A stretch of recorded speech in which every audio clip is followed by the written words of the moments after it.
اور 1931 تھا، اور یہ دو ہستیاں حضرت حذیفہ بن یمان جو صحابی رسول ہیں اور تابعی جو ہیں حضرت جابر بن عبداللہ، ان دونوں کے جو مزارات تھے یہ میرے پیچھے اسلامی بھائیو سیدنا سلمان فارسی رضی اللہ تعالیٰ عنہ کے مزار کے اب یہاں آ کر تدفین کیے گئے۔ وہاں پر دریائے دجلہ کے کنارے پانی تھا۔ اب یہ منظر دیکھ رہے ہیں اس زمانے کا کہ جب یہ جنازے نکالے گئے اور یہاں پر لایا گیا، سبحان اللہ، ہم اس مزار پر موجود ہیں۔ اور ایک بہت خوبصورت حدیث پاک، حذیفہ بن یمان من اصفیاء الرحمن، نبی پاک علیہ السلام فرماتے ہیں کہ حذیفہ بن یمان جو ہیں وہ اللہ کے نیک بندوں اور متقیوں میں سے ہیں، تو جس کی شان نبی پاک علیہ السلام بیان کریں اس ہستی کا عالم کیا ہوگا۔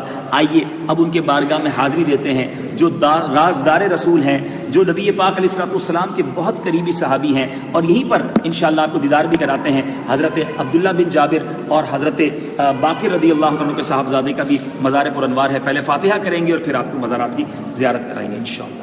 الحمدللہ رب العالمین والصلاة والسلام على سید الانبیاء والمرسلین یا ارحم الراحمین یا ارحم الراحمین یا ارحم الراحمین یا ربنا یا ربنا یا ربنا یا ربنا یا ربنا یا اللہ یا رحمان یا رحیم۔ مالک کریم ہم سب کی حاضری کو قبول فرما، صحابی رسول کے قدموں میں کھڑے ہیں مولا، ان کی برکتیں ہم کو عطا فرما۔ یہ رازدار رسول، امین رسول اور رب العالمین نبی پاک علیہ السلام کے بہت قریبی ساتھی ہیں، اسلام کے لیے ان کی قربانیاں ہیں۔ اے رب کریم ان کے مزار پر اپنی کروڑوں رحمتوں کی بارش برسا اور اس بارش میں ہمیں بھی حصہ عطا فرما۔ اے رب کریم صحابہ کرام کی غلامی، اہل بیت اطہار کی سچی غلامی ہم سب کو نصیب فرما۔ اے رب کریم ہم نے جو تلاوت قرآن پاک کی، ہم سب کی زندگی میں جو ٹوٹے پھوٹے نیک اعمال ہیں، نبی پاک علیہ السلام کی بارگاہ میں ہدیۃً تحفۃً پیش کرتے ہیں، قبول فرما۔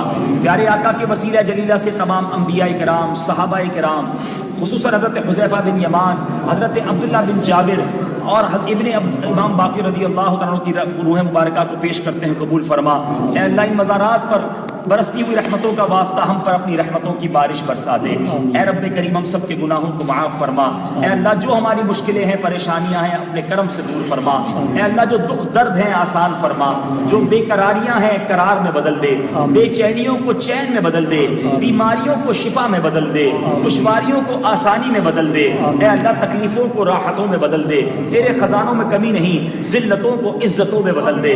اے رب کریم عافیت چین ہم سب کا مقدر بنا دے۔ اللہم ربی یسر ولا تعسر وتمم علینا بالخیر یا فتاح وبک نستعین۔ اللہم انا نعوذ بک من الہم والحزن ونعوذ بک من الجبن والبخل ونعوذ بک من غلبۃ الدین وقہر الرجال ونعوذ بک من تحول عافیتک وجمیع سخطک وزوال نعمتک، وصلی اللہ تعالی علی خیر خلقہ ونور عرشہ سیدنا ومولانا محمد وآلہ وصحبہ اجمعین۔